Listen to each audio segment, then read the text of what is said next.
Welcome to Mistakes Were Made, a podcast about non-monogamy for messy people like us.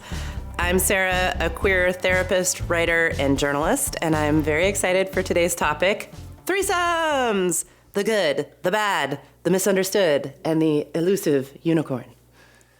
And I'm her husband, Alex, a communications professional and educator and amateur unicorn hunter. Oh my God. It begins. And I'm here, Jessica, producing this podcast and standing in for all the monogamists out there in the world. Thank you, Jessica. Thank you for your service. I'm so excited to have a guest on today's episode. Cassidy Diamond is a filmmaker and event producer with over 15 years of experience producing film events across the United States. Cassidy is also the founder of the Film Event Accessibility Working Group and is an activist for representation in film, media, and the nonprofit sector. She's also one of the smartest, funniest media thinkers I know. She's a close collaborator of ours. Jess, Cass, Alex, and I worked on a number of projects together, including a documentary film called Bars On.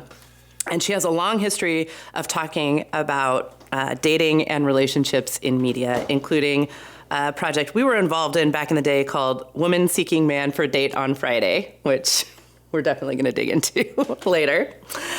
But the main reason we wanted Cassidy on the show today has to do with the many hours we've logged together drinking and gossiping about our love and sex lives. So thank you for being here, Cassidy. Thank you for having me. I'm excited to be here. Yeah, I can't wait. So we're just going to bring that drunk backyard energy that we know so well into the podcasting studio today. Right. All right. It's 11 a.m. on a Monday, so we've already been drinking, clearly. Drink half a box of white wine. On it. All right, so there's all your general awesomeness, Cassidy. And there's also a bit of a backstory to why we invited you on this episode of the show. So, as you know, because of gossiping about our lives, Alex and I have recently started dating together after a couple of years of only dating solo. Some might call it unicorn hunting, which Alex referenced a few moments ago, or the practice of a couple looking for a third person to date together. I understand that unicorn hunting is kind of a disparaging term, but it's also hilarious. So we're gonna keep using it. I don't know. I don't know if it is or not. I think we should go right to the source, because we realize that we know a real life unicorn. They do exist in Cassidy. So that was part of the reason that we wanted you to come on the show to talk about your experiences there. We want to dive in and right in and ask about your experience, but actually I want to ask the question of that term, unicorn. Is that a thing that you embraced or have or what do you think about it? What does it mean to you? I embrace it. Unicorns are cool, magical creatures. They're beautiful. Why not? I feel like we always, as humans, need to put labels on something to understand them, and unicorn does not seem like one that I am shunning at the moment. Good point. Of all the things that we could be called for our dating, romantic, sexual practices and orientations, unicorn is actually pretty good. Yeah, it is. And nice. I think it's kind of good because it's, as a bi woman, there's always this expectation that you're always down for threesomes, and unicorn kind of puts it in a separate category of okay, bi women are one thing, and these people that might be interested in threesomes are something else, and that maybe is a smaller group or smaller category of people. So to me, it makes sense to kind of separate it in a way. Yeah, that's interesting. I hadn't thought about it like that. I think that when we were talking about the term, when we have kicked it around or used it kind of jokingly, it's been with the assumption, like Sarah said a second ago, that it's not that it's a bad thing to be, but it's it's sort of the humor behind the term is it doesn't exist, or it's very rare. It's a projection of a couple's desire that is very hard to find. But then I feel there are a lot of people out there who kind of lean into that, self-identify that way. Or, the hunting part I might take more umbrage with than the unicorn part. Fair enough. You don't want to be hunted? Yeah, good point. Maybe that's That's where the trouble comes in. Right. Yeah, that's funny. And that also kind of speaks to the complexity of the term, where there's this kind of, I appreciate what you're saying about the distinction between bi women and bi women who might be interested in having threesomes or dating a couple. But this idea of the kind of flattening and objectification of bi women who'd be interested in doing that. So like the hunting, that would kind of indicate that you got to get in there and it's a compete trick for them, and it's a trick, and you got to trap them. You got to have a unicorn we trap of some actually kind. have a children's book that our kids really like that's called How to Catch a Unicorn. It's not about this kind of unicorn, to be clear. I would hope not. But it is funny and you never see the unicorn. It just is always like, it's like moving through a zoo, like eluding the children and various traps that they've set for it. Yeah, it's pretty funny. It also farts glitter, which I assume is in fact true about bi women who want to be unicorns. So hopefully Right. we'll get down to that as well in today's podcast. You can confirm or deny for me. Yeah. Are the rumors true? All right. Yeah. So diving in, Cassidy, tell us about your experience as a unicorn and dating couples. Start wherever. Go wherever. Yeah. Well, I guess I'd start with the fact of just like where I was in my life. This was about 10 years ago. I had dipped my toe into exploring my bisexuality quite a few times over the years, but I was finding myself a bit shunned by the lesbian or gay women, demographic women that would say, oh, I don't date by women, or you're just going to leave me for a man. And so I'd had some negative experiences there. So I had been predominantly dating men. And then I was also in a job that took me away. Like I would leave town for a couple months at a time. So having a relationship was really difficult. And, but I was at a period where I was definitely like wanting to explore sex with women more. And I was on like all the dating apps. I probably had like Hinge, Tinder, OkCupid, like all three of them. And I encountered a guy on Tinder who was looking for a third. And, I had growing up as a teenager in the 90s and a young adult in the 2000s, like I read Savage Love a lot. And it was really the first place that I ever encountered unicorns and threesomes and the acceptability of it. So it was in my head as like not something that was taboo necessarily, but something that could be explored. And so I wasn't immediately turned off to the idea of this. And I don't know what made me go on this date with this guy, this first date, but I was like, yeah, let's give it a try. And so the first date was with the husband of the married couple, and they'd been married for almost 10 years. And so yeah, that's kind of where I dove in, and my thinking around it was just like, listen, I'm here to have some fun. I'm not looking for a relationship that is like a romantic relationship. I think all sexual relationships are relationships, but I wasn't looking for anything long term. I wasn't looking to date them either as like a romantic couple. It was like a purely kind of sexual pursuit, though, of course, over time that gets, muddled, I'd say. Yeah. Mm-hmm. So that's kind of where it started. So in that beginning part of the experience, what was it like going on a date with the man? When did you meet the woman in the couple? Like, how did that transition happen? How did it feel, good, bad, or otherwise? Yeah, I mean, I feel like in a lot of ways I was really lucky to have this couple be my first threesome experience, because I don't think that all threesome experiences are positive for some people. But this couple, I think, had been exploring an open marriage for a while and had really good sources of communication between each other, but also to kind of set me up and almost protect me in a way. So it was, when I first went on that date, we just kind of chatted about like each other and what we did, and he kept saying like, oh, my wife is into this and she's gonna really like want to talk to you about this, and it was very just like welcoming, and right away it wasn't like, it was a bit like a job interview. I felt like a little bit, but in like, a sexy job interview. But yeah, I mean, because I was nervous. I'd never done this before. Yeah. And so it was interesting. We just went for coffee. So it was like not like a daytime coffee outside in LA, like hanging out. And we really like, he really just kind of laid the ground rules, like what they're looking for, like what their experience was in dating other folks, and, you know, really kind of left me open for some questions to see if this is something I wanted to like pursue. And like, and he's like, the next step would be going on a date with both of us, right? In a neutral location, getting to know both of us. Can I ask, just like dialing back a little, you sort of explained your interest in it in a kind of matter-of-fact way, but like, was it like a thing that you had fantasized about? Like, no. Really? No.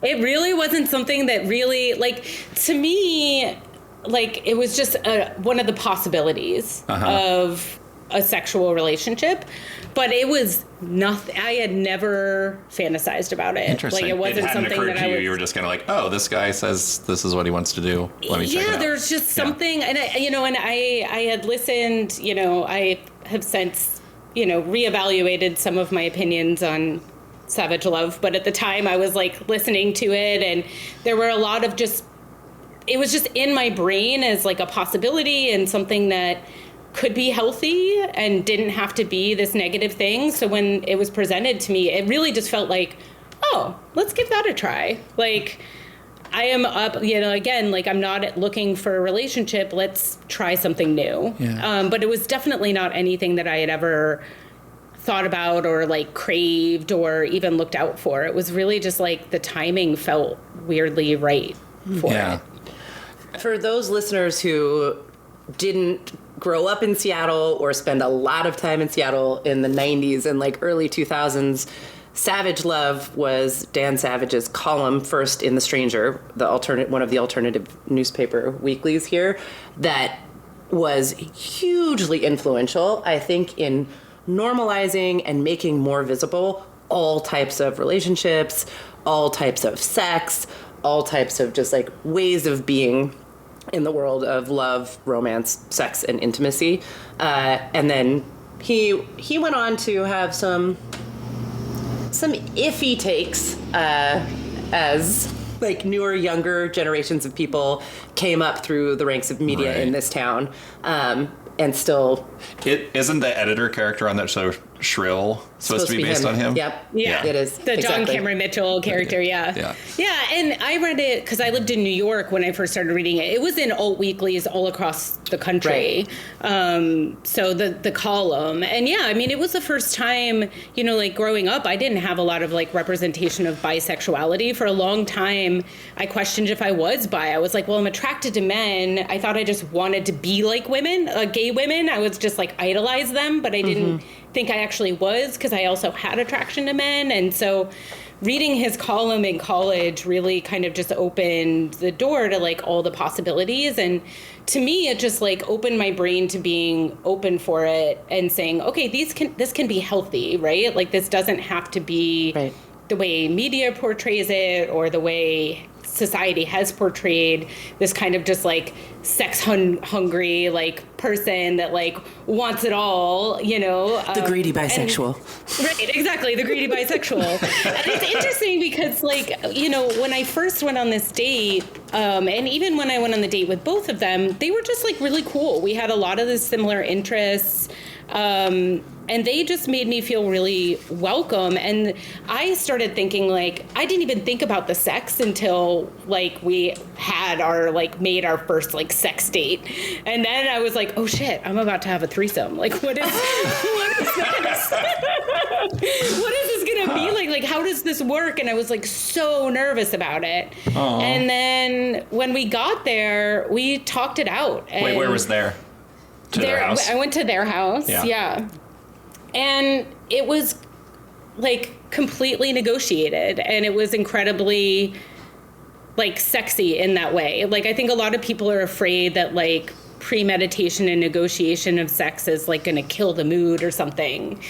But like when we actually were like, before we actually had our first like sexual encounter, like there were ground rules set on like what behaviors were going to be okay or on the table, what behaviors were off the table, like all the way down to like how they were comfortable with orgasms and how that was going to play into it. And like, so that in some way really helped ease my concerns. I'm a talker, so being able to talk it out and like get that information and be like, okay, like it helped me see where they were comfortable. Cause like, there's always that feeling of like, oh, like, is he pressuring her into this? Like, does she really want this? Like, as a woman, I guess I was kind of worried about that. And like, I could see they were on the same page because they had already talked about it, right? They had their ground rules for like what was happening. And then they asked me like what I wanted and like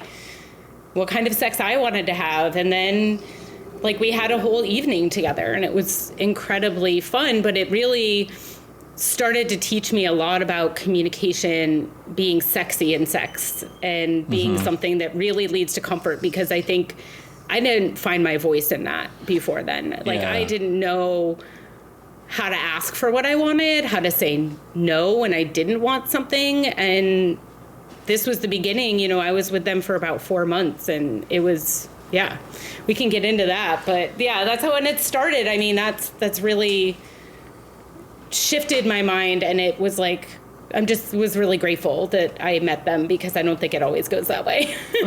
Yeah, that sounds really nice.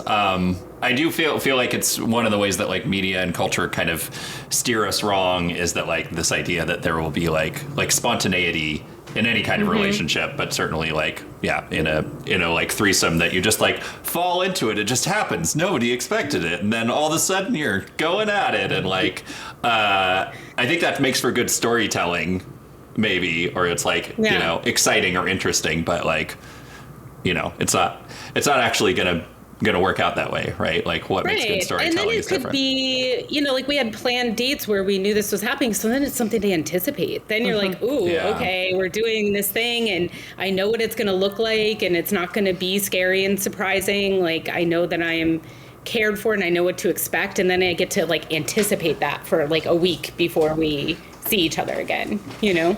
Exactly. And not to be overly coy, so Alex and I, like I said, we're starting to try and date people together for the first time. I think we've done some things wrong and some things right in that process so far. It sounds like a really obvious right thing to do is to be communicative, transparent, inclusive, consent-based. That's one of the things that really worked for you. What are things that you think couples, maybe a common mistake that couples make in looking for or in dating a third? Yeah, I think one of the things that I feel like was a bit of a mistake was I wish I had met them both together, because meeting him first kind of it felt a bit more like she was a third in our pairing and I was a third in their pairing. And that like, and maybe this was just her personality, that she was a little bit more reserved and he was a little bit more outgoing. But because I had that initial connection with them, it was like most of my communication, like we were on a group chat, but it would mostly be him and I going back and forth. And so it felt like sometimes it almost felt like she could get left out, and that made me feel awkward. You know, because I think I didn't know necessarily, like, sometimes, and especially at the beginning, like, is this coming from him, or are they both on the same page with this? So I think that's the big thing of just, like, you know, and he laid out the ground rules first, and then I met her, kind of. So hearing them do that together, I think would have made me feel even more comfortable, because then it's like, you know, I want to make sure everyone's game for this because this is, and I think it took me and her a little bit longer to develop that, but that could just be personalities too. Right. But I think you can't talk about threesomes where it's 2 women and a man, right? If we're just like sort of speaking in binaries, where the presence of the male gaze or the kind of cultural assumption that what's happening is for the man, or that the man has the kind of concentrated power and attention in the situation, it is absolutely unavoidable. Like, you have to think about and talk about that and acknowledge that that's an influence in the culture when you're having a relationship or a sexual experience with that arrangement of folks, I think. Yes, I would 100% agree with that. And I think that also was just my default, right? Of like, oh, he's the one kind of pulling the strings in all of this, right? Like, because I was still finding my agency in my own sexuality, and having that primary relationship with him kind of was like, oh, I'm just going to default to him. He's the one that knows the most. He's done this before. He's guiding me. So it was like, in some ways I did take a kind of was more subservient role in that, of just like, I'm learning and I'm like growing and trying to figure out how I'm gonna, and over time with them, I was able to find my voice and figure out what I was doing. But definitely in the beginning, it was kind of like, oh, he's just kind of, and not in a bad way, the puppet master, like in a he's leading us along. He's leading us along, like he's kind of like making the conditions for this to happen, but it never felt like manipulative or for his gaze, but it's there. Like you said, it's over all of it for sure. Mean, I feel like that's just an interesting point, that like regardless of what the person is actually doing, like the man in that situation is actually doing, there's this sort of like cultural gravity that he's going to have because of like expectations. And then it's like from that position. And patriarchy. What? What triarchy? Neutral culture. No, because of patriarchy. And so if you're in that position as the man in that situation, like you have to kind of decide whether you try to like embody that in some way, which it kind of sounds like maybe he was doing, or whether you try to like diffuse that in some way, but is that even possible? I mean, what this makes me really curious about is talking about it. Right? Yeah. Right. 3 people acknowledging and talking about it, and seeing like, where is there things about that might be fun to play with, or things about that wouldn't be fun to play with? Where are we all in regards to that, and making that part of the communication, and even part of the sexy communication. For sure. The more I think about non-monogamy and non-traditional relationships, the more I see that the great advantage of them is that because you're off script, you have to talk about more things, and you have to pull things that normally would just be the air you're breathing and the water you're swimming in. You have to look at them differently. And instead of ignoring that or seeing that as a barrier to the fun, actually seeing that as the material for it. Like, that's just something I'm constantly trying to reorient around. You said something recently about how, I'm going to attribute to you, I'm sure it came from somebody else, about how sex is like play for adults. And like, with these dynamics being there just, in any situation, like it's, they're in this situation, there are 2 women and 1 man, and, it's there. So like having the opportunity to like explore that in a fun way, through sex. Explore it in a fun way, reject it in a fun way, incorporate it in a fun way. There's, it was actually an ex-partner of mine who said that he had heard this concept that sex was like imaginative play for adults. And it has really stuck with me. And if I may just make like a kind of weird detour into talking about watching our kids play for a moment. Sorry, everybody. Yeah. I know. It's like, is there some like radio sound that could just be like a boundary that's like a gong? And they're like, we're now talking about, we talked about sex and now we're talking about children. Ugh. No, it's a valid segue to make. That's what I was thinking about too. Yeah. Our kids are really into playing like prisoner and jail card right now. And they've also grown up going to Black Lives Matter protests, and like are familiar with the idea of prisons being inherently like not great. and those power dynamics being something that we examine and think about. And so it's interesting watching them also enjoy acting some of those out and just like wondering about, I mean, they're 7 and 4, so I'm not going to attribute like too much complexity to, I mean, that they're going to have like a prison kink when they grow up. Is that where you're going? No, right, I guess that was where I was going with that. You play at the stuff that is like hard or confusing or like, you know, maybe that's kind of stressing you out, and like kids will be doing that. They're doing that in that situation. And that's how they're working then, like, it out. Adults might do that in the kind of situation that we're talking about too, right? Yeah. Interesting. Yeah, for sure. And it's interesting, you know, I guess to bring him up again, Dan Savage used to say, like, kink is very often, especially like bondage, is like cops and robbers for adults, like with your clothes off. And that's what he I'm kind of would almost say. positive now that Dan Savage is the person who we would attribute this quote to. That sex is play for adults. Yeah. I bet you money. I would guess so. But I think it's also, it's, you know, in kind of thinking about talking about this, I was thinking about the like influence this relationship had on me. And I do think this, like having this space to be able to communicate and play, and like, I hadn't had a lot of sex with women. So like I got to kind of like experiment and have fun in a safe situation.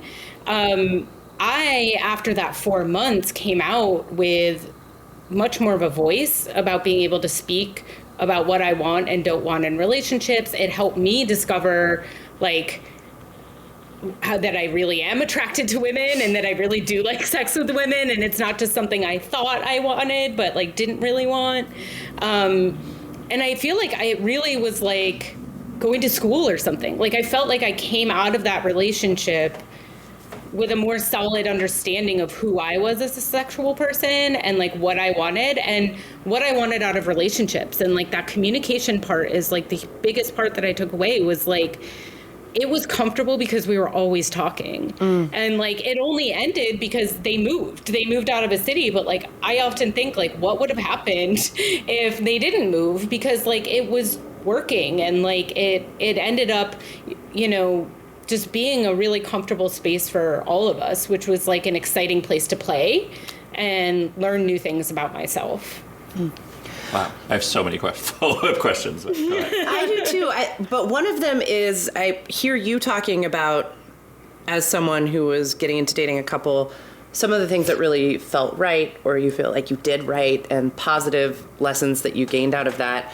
I'm curious if you have any insight on a common mistake the unicorn, if you will, might make going into dating a couple. We've kind of looked at it from the other side, but yeah. That's a good question. I mean, I definitely feel like this was a safe space for me to figure out what I wanted and what I wanted to be, but I could see that if you came in with a kind of naivety and lack of grounding that I had, how that could also go really wrong. And kind of playing, and I guess like if you're not intentionally playing dom sub things, like I feel like the unicorn in some ways, like I felt like I wish I had known more about who I was in a sexual relationship, like what kind of sex I wanted to be having. And I was gracious enough to be in an environment where I was able to explore that, but I can see how that could not be a good thing. In maybe an unsafe relationship or a place where that trust is not built right away, where you could feel pressure to do things that you ultimately didn't want to do. Exactly, feel pressure to do things you don't want to do, because you are walking into a situation with people that have an established communication style, an established relationship, who know each other very well. And you know, I only went on 2 dates with them before we had sex together. And like that could have, like, you are in a vulnerable position in a way, because it is 2 against 1. Like you are walking into a space where you are the new factor. And I think that, you know, if obviously there's not a burden, but a responsibility placed on the couple to like own that space and own that dynamic. But also I feel like the unicorn should also be able to hold their own ground and know what they want. In order to enter that space with like on more equal footing rather than just stepping in a more subservient role, what I felt like I did, and it worked out for me. But I've definitely been in monogamous relationships walking in like that did not end well. That ended in me doing things I didn't want to do, me ending up in violent situations with people that I had just only been on 1 or 2 dates with, having sex I didn't want to have sex, like that happened with one person. I can imagine with 2 people in the room, that's just as likely to happen, whether it's a man and a woman or 2 women or whatever. Just having those dynamics, I think that I wish I had done a little bit more thinking about it. I kind of just ran into it and I lucked out, but I've run into it in other situations and it really got hurt. So I didn't learn that lesson the first time, and I kind of, it worked out for me this time, but I could see it really not working out and being a harmful experience if you're not in a safe environment. Yeah. And the complexity of consent here, that we know enthusiastic consent is also about feeling safe from emotional and social pressure. And of course, dynamics where 2 people are in a really established relationship and you're not yet, the potential for that social emotional pressure to be really strong is potentially magnified.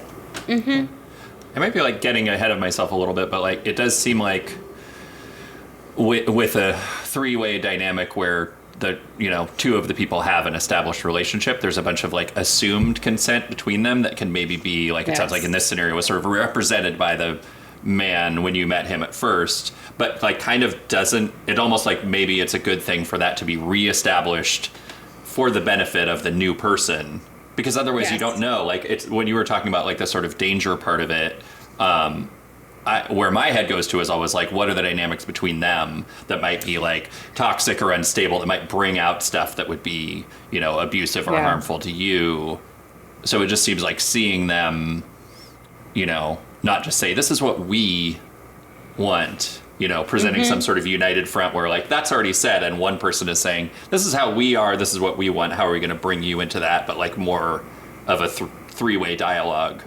Could be individual people. I completely agree with that, because I do think like I did not know or understand their dynamic for months, right? Until we had actually like gone beyond just having sex. And I think that or had been spending time together for more than a couple months, so that I didn't realize, I definitely saw them as a unit in a lot of ways and not as individual people and their relationship with each other sometimes, not while we're actively having sex, but when we're speaking and communicating, it was kind of like a we and me thing very often.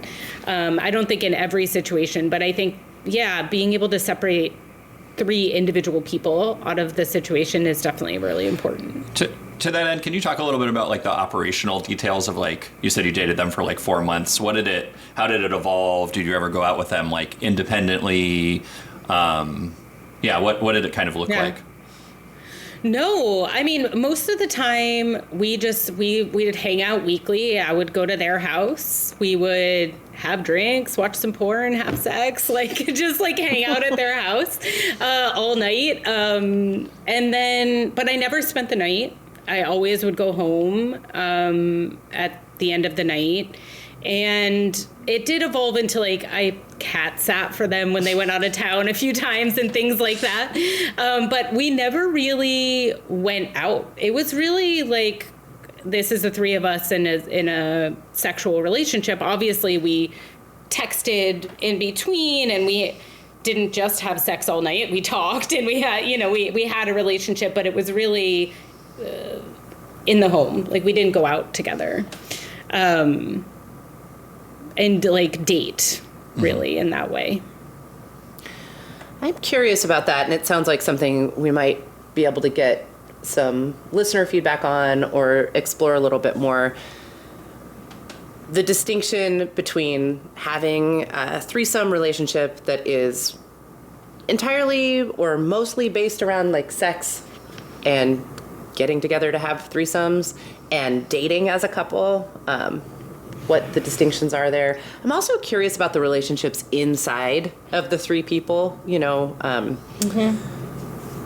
folks going out together, two of them communicating in parallel. I think there's a lot more to explore there, and there's probably folks out there that know it and have experience with that. And I definitely will say that, like, as things went along, I definitely kind of got the vibe, and we didn't talk about this, so this is something I would have wanted to do as well, that he wanted more of a relationship with the three of us, and she was like holding back and just like, I just want this to be a sexual relationship. My marriage is my primary, like very holding on to that. I felt that after time. Like I felt that distance from her over time of like kind of wanting to protect. It felt very protective, where he felt a lot more like, oh, this is great. Like we're loving this. Like, let's keep this going and like building on this. But we didn't ever talk about that dynamic. And I think we could all feel it. Interesting. I mean, I felt it. I assume they felt that dynamic, but we never talked about it. So that's something I would also have done, is like over time, right? 4 months is a decent amount of time. We were hanging out practically every week. The relationship's gonna evolve. There are going to be feelings, whether we're going out into public or not, there's gonna be things that have to be negotiated, and we never really retouched back on that. It was always kind of like, let's talk about the sex, but like not talking about the kind of emotional evolution that happened at that same time. Yeah, you kind of get into a pattern, and then it's easy to follow that pattern. Yeah, I mean, I feel like this comes up a lot when we talk about basically, I mean, you've talked about this like with your clients as well, that usually in a couple, there's some kind of, it's hard to be on exactly the same page, or like the one partner, it's a little bit like easier, like non-monogamy comes a little bit easier or feels more natural than another partner. And we talked to some friends who had been in like a 4-way relationship, and they described a similar dynamic where one of the people in the other couple just kind of at some point sort of like kind of stepped back and was clearly like it had gone too further than they want to, and the whole thing kind of got disrupted by one person being less comfortable with it than the other people did, which I mean, I guess I just feel like that shows up all the time. It's pretty hard for everybody to be exactly on the same page, and I guess you need constant communication, and for it to feel like everybody can kind of say what they're feeling. Yeah.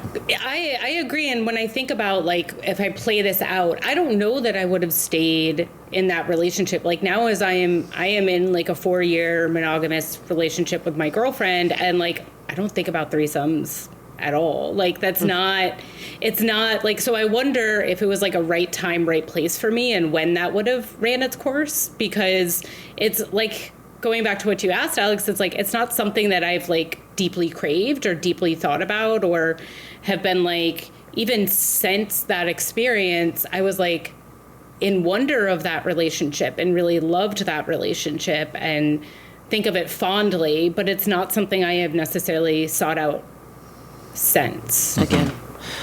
In my primary relationships. Like, I think that in that way, it's like, I could see if I were single being a unicorn again, but I don't know when I am in a monogamous relationship that I am looking for a third.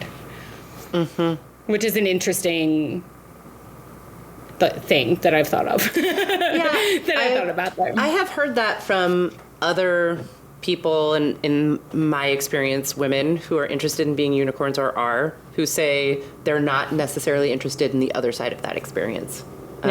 Which is worth noting. Probably just has to do with your zodiac sign. I'm sure. Whether you're unicorn material or... I don't know what to call the other people. We need a mythical creature that goes along, The unicorn appreciator. Yeah, like the Cerebus. Yeti. What is like a 2-headed... Never mind. We'll do some research on that later. Sure. Pathology research. So, okay. There's like a couple of things that I really want to ask about related to that. I think one of them is this common refrain. Well, before I say that, again, I hear this theme over and over in our podcast and folks we talk to about non-monogamy, this idea that relationships evolve. And you want to have communication up top about what expectations are and what people are interested in, but you also have to have regular communication throughout. It's not like you're making this like one contract that everyone's opting into, and then it's going to stay that way for eternity or when you break up and nobody really understands what happened.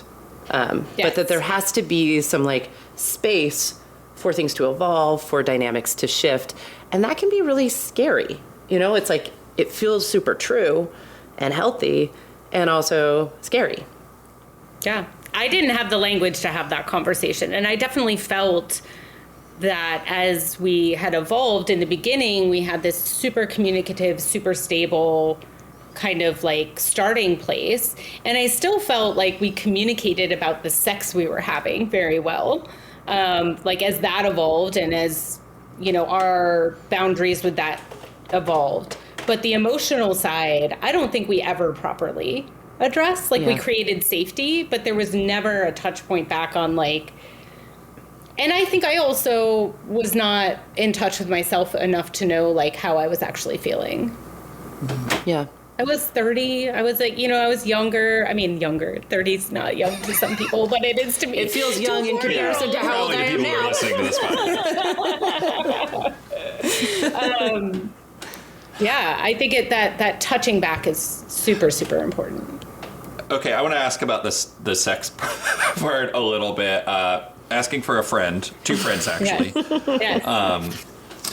About because you said you had a lot of communication around that, and you're talking about it very like kind of matter of factly, which I admire a lot. That it sounds like that came pretty naturally, but I don't think for everybody that feels like the easiest thing to do. So like, would you tell us a little bit more about like how that went? Like, would you talk about ahead of time like, here's like things that I would like to try, you know, like in specific details? Would you talk about it like during? I think, again, going back to that, like, we all just fall into bed and roll around and then fade to black, right? Mm-hmm. That's what most of us have in our minds. Yeah. Yeah, I will say, and like, I learned from Dan Savage at this point, when we first started, I asked them, what are your rules? Like, what are your rules between yourselves, like, for this sex? Like, what are your expectations around what this is going to happen? And like, so before we even had sex for the first time, we talked about what we wanted, where I was like, this is the kind of sex I like to have. This is the kind of sex I might be interested in having with both people. And then they kind of gave me their rules. Like they had a rule where like he was not allowed to come inside me. Mm-hmm. Like got that specific. Mm-hmm. Like, and that was something that they had negotiated with themselves that felt like a boundary that was too far to cross. And so we talked about that in the beginning. And then every time we'd get together, it would be like, well, what do we want to do tonight? Like, what do we, you know, like what's interesting and on the table for that? We never did touch back on those rules, like those rules that were established in the beginning stayed throughout, and I don't really ever remember there being a point where they got crossed. I mean, it definitely makes, you know, like there was like, you know, at the time, like I was like not interested in anyone having oral sex with me. And so like that was something that was like always respected, like that, you know, like, but we never really, we just held those rules, but we never went back and renegotiated them or like touched back on them. But even though we were having different sex, right? So like, because every time we would kind of talk about what we wanted to do, but the rules kind of stayed the same throughout. And I think we probably could have revisited them, but maybe they were just happy with them and that was fine. I felt fine with my rules and they were respected. Like I didn't feel like I needed to renegotiate my rules. Yeah. Yeah, and again, this idea of having open communication where you get to keep letting things evolve. But it's also, I keep coming back to this idea of that being scary. And hard, yeah. And hard. Oh, yeah. It's easy to say, but it's not necessarily easy to do. And like inside of that, I think is a fear of like, you know, there's vulnerability and like a fear of rejection in expressing your desires to one other person, much less to other people, right? Yeah, or I mean, the fear of not being enough, also, of being left out. I think you can't talk about threesomes of any kind and not talk about the common refrain that someone will be left out. Well, because all three of you cannot be totally engaged with each other at all times. Like, there is always a time where there is someone, like, observing or that might not feel like part of the primary activity. For sure. And that's something that I feel like you also just have to find ways to, like, maybe get pleasure out of that or take a break and, like, go drink some water and like come back, or you know, maybe just like find those ways. But that's definitely something that happens or can happen. And yeah, I hear that a lot, or a fair amount, from clients also, that's a challenge. There's this tension between the desire to be in threesome dynamics, romantic and sexual, and then this kind of underlying fear all the time of being left out, or of feeling extraneous, or of being the third wheel. That's really like, both of those things are always present. Yeah. And I will say, like, I know this is like a weird logistics thing, but like having the space to have sex with three people, like just sticking to like a little couch or a small bed, like where there's more opportunity for someone to like not fit into the situation, if that makes sense. To like, you know, not like, and like, you know, again, they had a large like L-shaped couch, and so we could all be in the same space with each other, and it wasn't like someone's like off to the side off the bed, or someone's like, you know, like it, that just like the logistics of that was nice. Are you like shilling for a furniture company right now? I know. And if you want a great L-shaped couch, go to Sponsorships available for L-shaped couch and manufacturers. king-size beds. Yeah, that's interesting. The logistics, they are important. Yeah. I want to get back to this idea of not being the center of attention, being left out, and some of the therapeutic themes in that. I want to get back to that. I'm curious, though, just as an aside, and because I think it might provide us with some good material going forward, when you think about cultural representations of threesomes, Cassidy, good, bad, ugly, what comes to mind? What media or cultural representations get it right, get it wrong? What do you think? You know, I was thinking about that, and I don't have a good answer to that, and I watch a lot of media. Which in and of itself might be an answer. Yeah. Yeah. I mean, I think that is part of it. I mean, it's the same with like bisexuality in that way. Like, there just aren't a lot of really good representations that I would be like, yes, that's what it's like.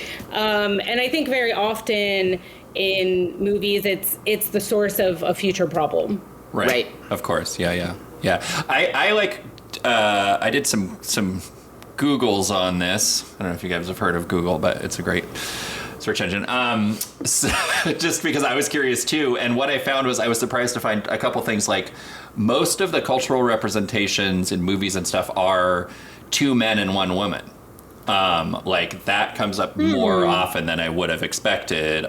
What examples are you thinking of? Well, like there's that movie Y Tu Mama Tambien, that I think is probably, I remember it being a really good movie. I don't know about like the representations in it, but it's like in that movie, it's like kind of the two younger men like exploring their homosexuality through a relationship with an older woman, or like a road trip with an older woman that like turns into a three-way relationship. And at the end, like, I'm almost positive that you're re-envisioning her as an older woman, which I'm loving. well, older than them. Is she? They're like supposed to be like barely teenagers or something, and she's supposed to be Yeah. Maybe. Yes. Okay. All I right. mean, we can think fact so. check it, but Right. and then there was the one that comes to mind for me is there was a movie like that came in the like on the tails of Reality Bites and those kind of Gen X-y movies. There was a movie called Threesome that had one of the Baldwins and Laura Flynn Boyle and some other guy. And I remember because I saw this movie. See, some other guy. Someone's always left out. Just erase that guy. I saw it in middle school when I was way too young, with two girls that I was friends with, and it made me very uncomfortable. Like it was, I don't think it was a very good movie at all. But again, that movie was like they kind of had parallel relationships, and then it ended up that like one of the guys was gay or bi, and the two men connected. I think that showing up more often is only because of like centering male experience and storytelling. Basically, like it's Right. like you would have to. A movie that was about two women and one man would almost by definition have to like pass the Bechdel test, and No one no wants one to wants do to that. make a movie that passes the Bechdel test. So let's just put more men in it, so they can be talking about that. But then I think the other category is there's some like sort of male gaze fantasy movies that are, you were mentioning. I think you said Wild Things is the one that. Yeah, Wild Things is like the only thing that comes to mind, Same. which is like, yeah. And there was Speaking that of one my with, own middle school viewing of movies Yeah. with my good girlfriends, where I was like, You're like, wouldn't that be wild? they're Those crazy. things. Yeah, and there was That's one with messed Keanu up. Reeves that came out recently where like Ana de Armas and some other lady like show up at Keanu Reeves' house like soaking wet, and I don't know what the plot Yeah. really is, but it just turns into a threesome. Yeah.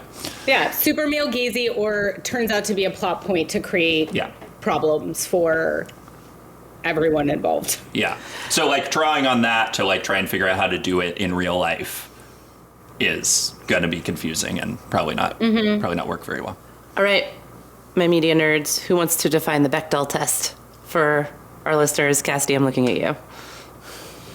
Well, my basic understanding is that there has to be at least one scene where two women are engaging in conversation and they are not talking about a man. It's a very basic rule.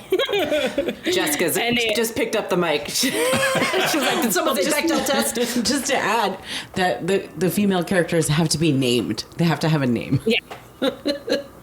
Yes, they have to have names and not talking about a man. And to say that a lot of our films do not pass that is so sad. It's very depressing. Woof. All right. Yeah. And I'm guessing none of the films that we've talked about representing threesomes would. If I had to put money on it. Yeah, and even things like, I mean, there weren't necessarily threesomes, but like even in like White Lotus, it's not happening very much in more like modern, progressive, Oh, no. interesting shows like that either. Definitely not. Yeah. Yeah, I wanted to ask Cassidy if there was anything else you wanted to make sure that we touched on before we take a break or followed up on. No, I mean, I feel really just like honored to be able to talk about this, because I feel like in a lot of ways, like I don't always share that I had this relationship, because I feel like there is a lot of judgment around threesomes and, even just dating a married couple. And especially this was 10 years ago, which, isn't that long, or it was like 8 years ago or so. I still feel like, the thinking is evolving on it. And there's definitely like a stigma that I feel like I sometimes, especially in non-queer circles, would just like not even talk about. So it feels really great to be able to talk about some of the positive aspects of queer relationships that aren't just, yeah. I'm so glad. Okay, Cassidy, it has been so fun talking to you about this. Thank you for bringing that box of white wine backyard gossip energy along with like the higher level media nerd, gender and queerness analysis that you always do. I've really had so much fun talking about this, and it's made me feel, I don't know if the right word is hopeful, maybe excited and hopeful about dating in a triad and how it can be a really positive experience, and how all of these cool lessons from non-monogamy and queerness of going off script are concentrated in threesomes in a really interesting and potentially powerful way. Yeah, I'm really glad you were able to share like a positive example. I mean, I'm glad that you had a positive experience as well, but yeah, like you were saying, there's so many like harder, bad experiences that are kind of projected on this that it's really nice. And it's really nice. Like, I think I was aware of you having this relationship like at the time, but we never really got to talk about it. And so I probably assumed some of those things too, that it's just great to know that it went well, and it's good for you to be able to share with other people like those possibilities. So thank you for that. Yeah, it's possible. It's possible, and it can be good. And I'm excited to follow y'all on your journey. And I think that it can open up a lot of things for everyone, for the unicorn, but also in my experience, but also for you two. So thank you so much for having me join you. It's so good to see y'all. It's so good to see you too, Cass. Bye. Talk to you soon. Thank you. Well, so coming back from the break, Cassidy is amazing. Loved listening to her experiences, and she has always impressed me so much with how just like open and vulnerable she is. She's like able to talk about this stuff in a way that is just like, it blows my mind. I have known this about her for a long time, and today it blew my mind even more. I'm just like, she's always projected a confidence around those things that, based on what she was saying today, she didn't always fully feel. And it's always been a talent of hers to just be open in this very kind of confident and an authentic way. She has great parents. Yeah, I do think her parents get some credit. Good job, guys. Really good job. If you're listening, and you probably are because you're so great. Yeah, you So probably are supportive. listening. Yeah. In contrast, I'm curious to hear. Cassidy shared with us some mistakes that she thought she had made, or potential pitfalls out there, and I'm curious to hear from you all about some mistakes that maybe you've made. yeah, I mean, to talk about the mistakes, we have to talk about probably what our experience with this is, which is limited relative to Cassidy's, but to paint with broad brush strokes, I think we talked about on the podcast, like going out on a date with a woman together several months ago. Yep. And then that didn't really go anywhere. That didn't really go anywhere, and I think you and I were both like, okay, we don't really know what we want, what we're doing. We want to build like some confidence and some skills. And so our next step was we went to a sex worker and explored the sexual dynamics of a threesome in that space, in that container, which I think helped us sort of like get more of a sense of what might be hard for us, what might be easy, what is fun. I found it really helpful. Yeah, I think that was a really good experience, and like, yeah, I know we're supposed to be talking about mistakes, but I think we actually nailed it in that case. And it was like, I will not. Yeah, it was, I think, I didn't realize until after we'd done that how helpful it was to just like have kind of like a neutral third party who was going to help us like negotiate some of the stuff between us around that, and like just like some of the like experience of seeing each other with another person in sex, and seeing another person see us, or having another person see us too. Like all of that stuff it hadn't really occurred to me that like you're doing all of that when you try to have a threesome or a triad relationship for the first time. Yeah. Like, and a lot more, but like even that most basic stuff without any emotional entanglements is like a complicated work to kind of get through. Yeah, so I think that helped us with a little bit of a blueprint of what's easy, what's hard, what do we like, what don't we like, what are we doing, what are the logistics. And so then we tried again and dated a woman, or went on a couple of dates with a woman, and the chemistry didn't quite feel right between the three of us. And I think maybe that's where my kind of mistake comes in. I guess in both of those first two cases, it was people who I had gone out with. The first time we like met the person together, and then I went out with them one-on-one, kind of like what Cassidy was describing, but with probably less intention behind that's something that that it was going to be a three-way relationship, or we would be dating them as a couple. And then the second time it was also somebody where I went out on a first date with them, and then they kind of like talked about this being something that they were interested in. And then I was like, oh, okay, that sounds cool. And like, maybe that's kind of what I have more capacity for, what kind of relationship I have more capacity for or interest in right now anyway. And so we kind of like pivoted to that. But I think that's an awkward, as Cassidy was sort of starting to say, like that's an awkward pivot to make. What do you think makes that an awkward pivot?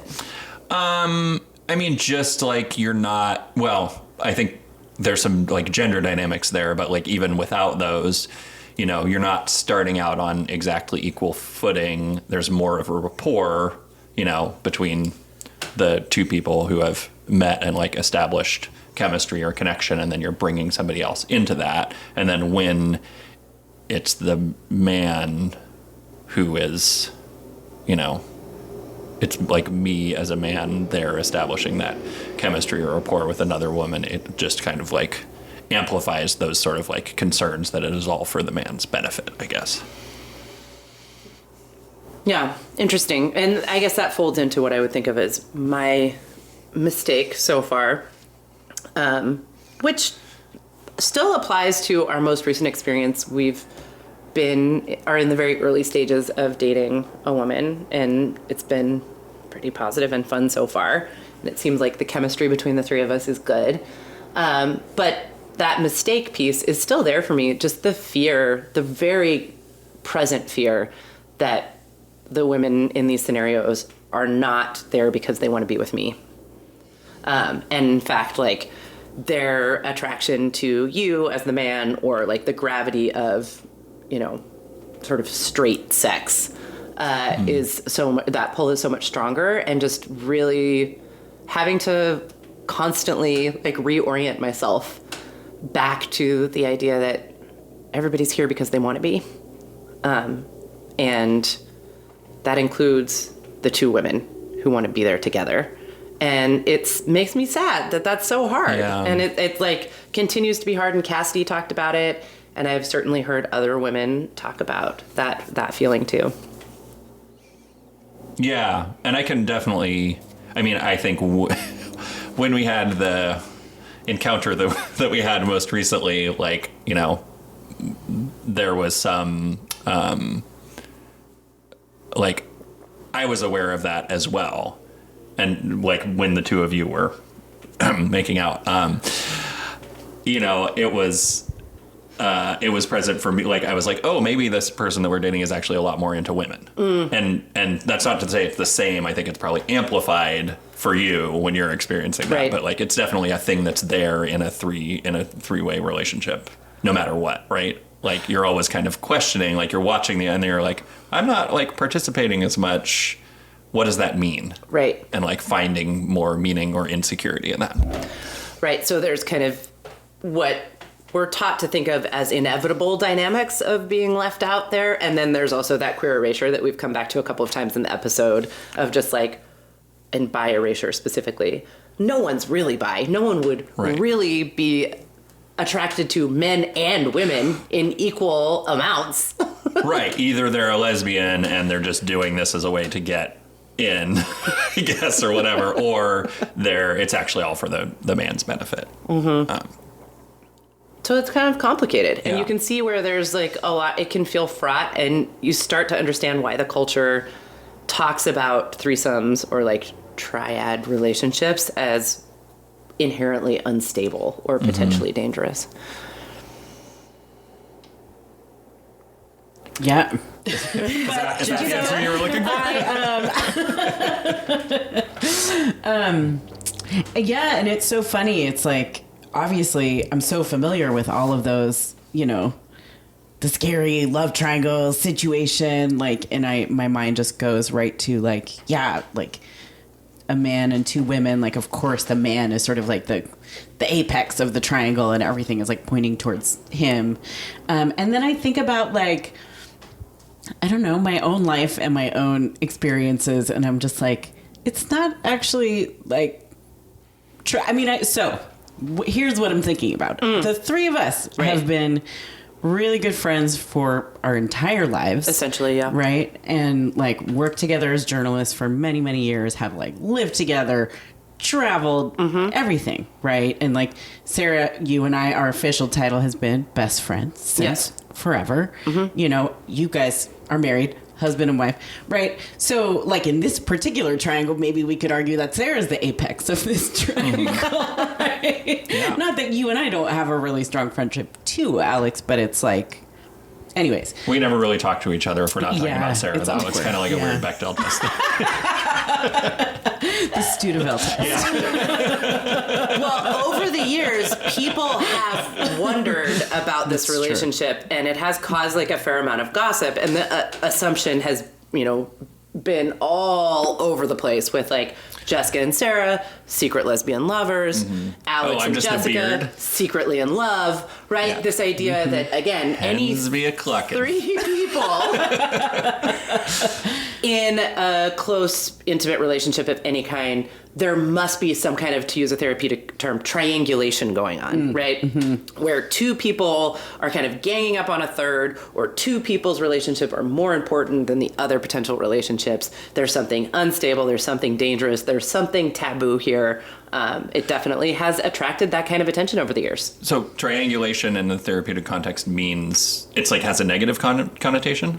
Yeah, I mean, I think, I'm not an expert, but I'll just pretend you are. You're the expert. I'm not an expert, but No I'll experts are pretend to be. listening. Come on. You got a podcast. But my kind of understanding of triangulation in the therapeutic sense of it is often between like in a couple, if you're seeing a couple as a relationship, and the therapist, like that one member of the couple might try and like gain the favor of the therapist against the other member of the couple. Or sometimes it's like kind of neutral. It can be used a lot of ways if you're, depending on how you're engaging with it. Sometimes it's that the couple forms a unit against the therapist, right? So it's always this idea that there's like an alliance of two that could be formed to create a dynamic where they're like up against the third. Right. So there's like an us versus them Yeah. kind of thing. And it's so interesting because like, I think in our partnership, I mean, there often will be like any combination of the two of us might share an idea, right, that the other one doesn't necessarily share. But it's like, it doesn't feel like conflict to me. It feels like a good thing, like a valuable balance. I mean, we're able to figure shit out because there's three of us in a way that if any two of us might just be fighting all day. Yeah, I think that's true. Any and two I of also us would think surely be fighting all day, actually, I'm realizing. and also like there's a way of resolving conflict, like diagonal is that a word? Bilateral conflict, like between two people. Having the third person there also I think helps you resolve that conflict sometimes because you have another person that you can both go and talk to, or like you can, you know, just like take a time out. You're not just like, you know, stuck with that one person. Part of what makes that work between the three of us, and I'm thinking this maybe is a lesson that can be applied beyond to triad threesome relationships, is the belief that everybody here really cares about each other. So if two people are struggling, the third person, the understanding is the third person really cares about both of those people, right? If one person is struggling, the understanding is that the other two really care about that person, that there's like a mutual understanding of care and respect and appreciation. And so even in struggle, you have more of that potentially. You have more of that appreciation and care. And I think it's interesting what you said about the sort of perceived instability of a triad relationship as opposed to like a dyad relationship, because there are lots of examples of like, I mean, I hadn't even thought about until this point that like as a couples therapist, like you're always in triads with the couples, right? And like the idea is like bring in a third person to make it easier, and like triangulating, you know, and like navigation or whatever. It's like you know where you're going because you have another point of reference that allows you to like find it, and like the three-legged stool is more stable than a two-legged stool. Wouldn't a two-legged stool is kind of a mess. And the third dimension is way better than the second dimension. But it is interesting to recognize that when we're talking about sex and love, again, as we often find ourselves in these podcasts, we see how really myopic and sort of narrow people's range of kind of like stability is. They're like, there's only a few ways that love and sex can be stable, and everything else is a threat. Even though, as you start unpacking it, you're like, well, we have a ton of examples of how like three people in close relationship can actually like be more stable. We have tons of examples of how broader communities of care actually help like transition and spread responsibility or even burden at times of crisis. We have plenty of examples of that. We just never want to apply it when we're talking about love and sex and intimacy. Yeah, and like the idea that for a couple, if there's a third person involved, even in like imagination, right? Or like, you know, that it's inherently going to be destabilizing, right? Like there's all sorts of like couples have all sorts of like policing of fantasy and porn, much less like other relationships. And like the idea that that would just like that foundation would have to be very weak for any other involvement to just like cause it to break apart. Like just the presence of another person is gonna, you know, and I'm sure people have probably thought that about our working relationship too, and some of that what you were referencing, like what's up with Sarah and Alex's marriage? Why are they always hanging out with Jessica or doing stuff with Jessica? Like that was some kind of subtractive thing. Mm-hmm. When in fact, obviously, it's additive. Right. Do the math, bro. I remember one conversation in particular, someone being like, what are you guys going to do about the three of you? And I was like, what do you mean? And they're like, well, what are you going to do? Like, are you all three going to get married, or like, will you all get married? And I was like, we're just going to do whatever we want. Like we've always been doing. It's going to be fine. Yeah, why are you asking me this? Like, clearly, two of us are going to conspire to murder the other one. Like, what do you think? Yeah. Huh. Interesting. Yeah. So with that foundation in mind, like I really love that we've kind of come to a place where we're finding examples in our own lives and more broadly in the culture of how more and three specifically can be very caring and stable and helpful and additive. So having found that space, revisiting some of the fears around threesomes, the fear of being left out, the fear of being like not the center of attention, the fear of being extraneous, the fear of being a cover for some other actually more meaningful relationship. Do we have like any other take on that now that we've kind of like found some alternate examples? Yeah, I might be in a little bit of a honeymoon moment from our like really nice date with a third person the other day, but it just seemed like it was like, 33.3% more fun. No, I'm joking, but I don't know. There's a lot of added complication, obviously, and that's kind of some of the stuff that we've been talking through. And I think like big conclusions wise, if that's what you're getting at, like clearly what Cassidy was saying was kind of like a lot of intention. I think she lucked out on or had the sort of correct instincts to like try that with a couple who had a lot of communication between them, had a lot of experience, and were like pretty good at including her in a way that like made it work. But clearly, like without that, it could be really hard. And I guess we also have kind of sidestepped some of the questions around hierarchies, hierarchical non-monogamy and non-hierarchical non-monogamy, and the difference of a couple. You and I practice hierarchical non-monogamy. And so there is a different power dynamic of a couple's relationship, which is going to be like for that couple, the primary relationship, and inviting a third person in, or a third person being interested in dating those folks, as opposed to three people who are kind of coming together without those hierarchies in place. So it seems important to mention that. Yeah, totally. Now. I think there's a difference between, a kind of like a unicorn relationship and an out-and-out thruple or triad relationship. And it seemed like Cassidy was saying that's what she wanted coming in. She was like, I don't want a serious relationship with these two people. Like I'm exploring, and I want their relationship between them to be sort of like stronger or foundational. Mm-hmm. Yeah. And that's a thing that people want sometimes, but probably not all the time. As we were talking about that got me thinking about the idea of being the outsider, right? Being left out for a moment, not being the center of attention. And I found myself wondering, how would I feel about being a unicorn? It's like come up, but very abstractly, and it just isn't something that I've paid a lot of attention to. And now that I'm thinking about it, I'm like, for me, actually, it sounds kind of overwhelming to have two people paying that kind of intimate attention to me at once. So I just wanted to throw that in the mix too, because I think that kind of goes against maybe the norm or the typical assumptions about feeling left out in a threesome. And I wanted to throw that. Fear of too much attention rather than too little attention. Yeah. But it's really interesting that like that fear comes up when you imagine joining an existing couple, right? But doesn't feel that way when you're talking about inviting a person into your relationship. Yeah, no, and I don't know. Which would still potentially could, be right? two Yeah. people paying attention to you at the same time. Still could. I also could be a unicorn here, right?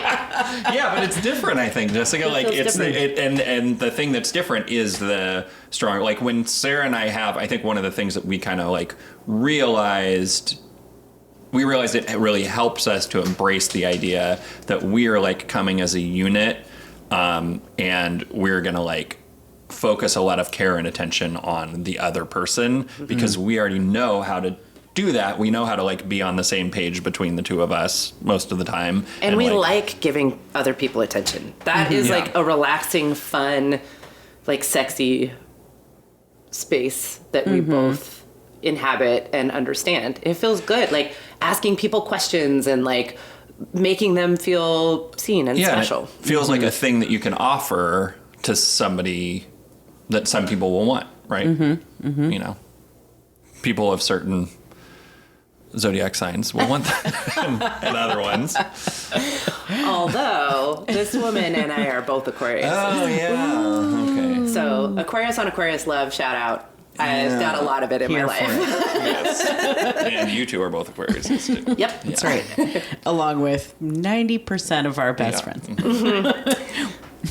So that it gets me thinking about that idea of communication and of care and of transparency and being able to kind of care for yourself in a threesome situation like Cassidy was describing, like knowing what you want, what you're up for, what you're not up for, and feeling grounded in that. And also being able to offer care to the other folks. Yeah, and I feel like I really appreciated that she expressed the boundaries, like stated specifically the boundaries that they had that she had and that the couple had in that relationship, because it like anytime somebody talks about boundaries like that, I get like this shamey feeling that like is I think is problematic, right? We were talking about this a little bit, just that like it's so hard to like have the courage to express your boundaries. Yes. And like hear other people's, because like depending on I guess how you were raised, and maybe that goes back to Cassidy's parents being cool, that I think you were writing on the Instagram account about how like you were sort of raised in a context where like pushing your boundaries or like breaking them was seen as like an expression of love and loyalty and of avoiding conflict, and that avoiding conflict was also an expression of love and loyalty. And so, yeah, that gets into some like pretty deep wound stuff quickly, I think, for people, is that fear of being rejected, or of having to run the risk of someone else feeling rejected because you're expressing boundaries. And you know what I'm kind of having a light bulb moment about, and I'll check in on this later, is maybe one of the potential advantages of a threesome is that, in that sense of like relieving pressure, that because that can be so scary, the boundaries stuff, the intensity of communicating boundaries and hearing boundaries from others when it's just you two and you're doing the negotiation, maybe for the first time, maybe not, could be somewhat relieved and made more fun and exploratory by there being 3 people. Mm-hmm. And so it feels a lot less like a me rejection or a you rejection, and it feels more like a kind of collaboration. Right. We're like co-creating this thing, and we're going to all 3 be bringing different things. And that like there's 2 people to kind of like absorb awkwardness or absorb fear, or like there's just, we can move some of that energy around and have maybe more space for it.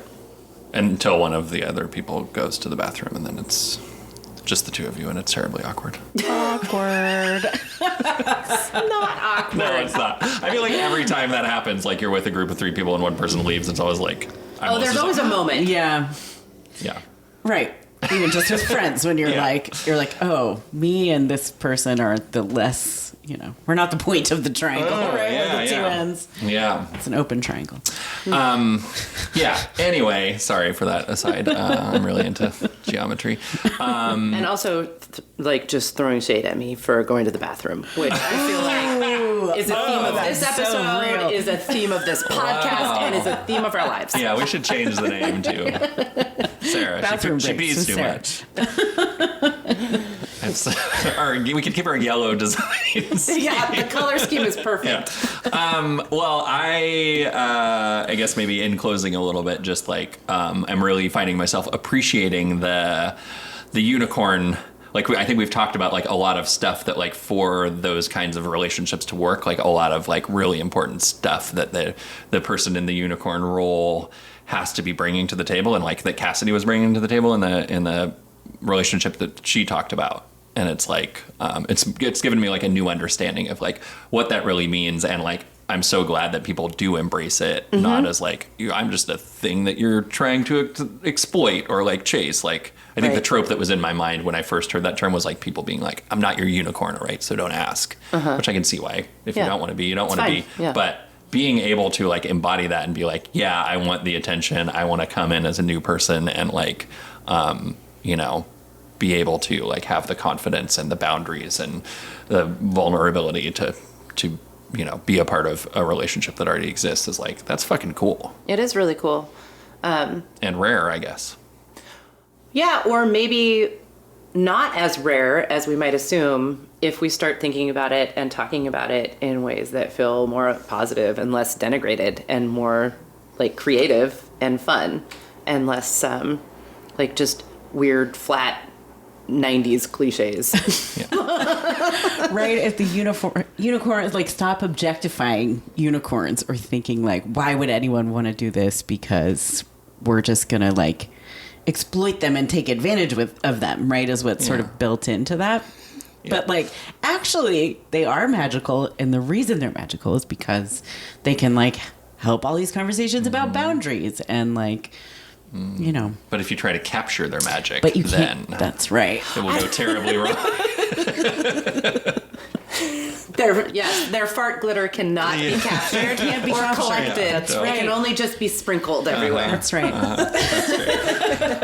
Well, thank you for listening to Mistakes Were Made. This is fun. This was a great episode. If you liked it, please subscribe on your podcast platform of choice and follow us on Instagram.